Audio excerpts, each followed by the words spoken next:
Jika kita tenang, kita menang. Yudikatif ya harus independen dan harus kuat dan tidak boleh diintervensi oleh kekuasaan. Saya sangat setuju itu.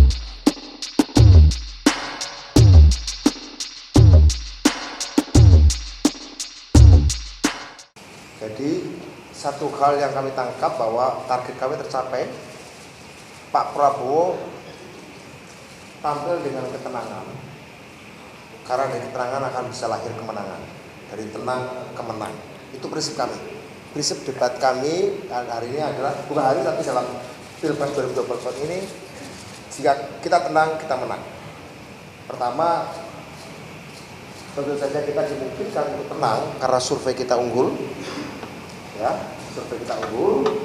Kedua, kita tenang karena calon yang kami dukung ini adalah orang yang sudah berpengalaman. Ingat, Pak Prabowo pernah 3 kali periode ikut debat, 2009, 2014, 2019. Beberapa pertanyaan sebenarnya yang diajukan itu sudah pernah disampaikan kepada Pak Prabowo Subianto. Artinya kami tidak perlu memberikan apapun informasi tentang ini. Pak Prabowo tahu bagaimana menjawabnya, terutama soal HAM. Kalau tadi mungkin Mas Huso sudah bilang ada beberapa hal soal hak asasi manusia.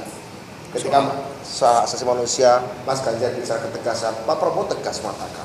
Ingat, Pak Prabowo adalah bagian dari pemerintahnya Pak Jokowi. Kebetulan cawapresnya juga ada dari Mas Ganjar, Pak Mahfud bagian dari pemerintahan Pak Jokowi Dodo yang bertanggung jawab mengeluarkan perpres soal penyelesaian soal hak penyelesaian non yudisial. Artinya itu sebaiknya ditanyakan oleh Pak Ganjar kepada Pak Mahfud, karena beliau yang bertanggung jawab. Kalau Pak Prabowo tegas orangnya, bukan dia yang berwenang, tapi kalau apapun keputusan dia siap laksanakan. Kan begitu kira-kira ya. Jadi menurut saya pada soal yang kata orang menjadi titik lemah Pak Prabowo justru tadi mengatakan dengan tegas, apapun keputusannya pemerintah, dia bagian dari pemerintahan, siap menjalankannya.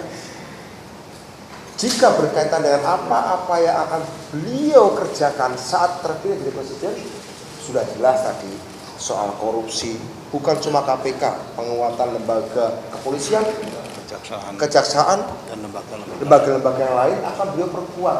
Tidak satu saja yang diperkuat KPK, karena semua juga sangat penting, semuanya berkontribusi positif bagi pemberantasan korupsi.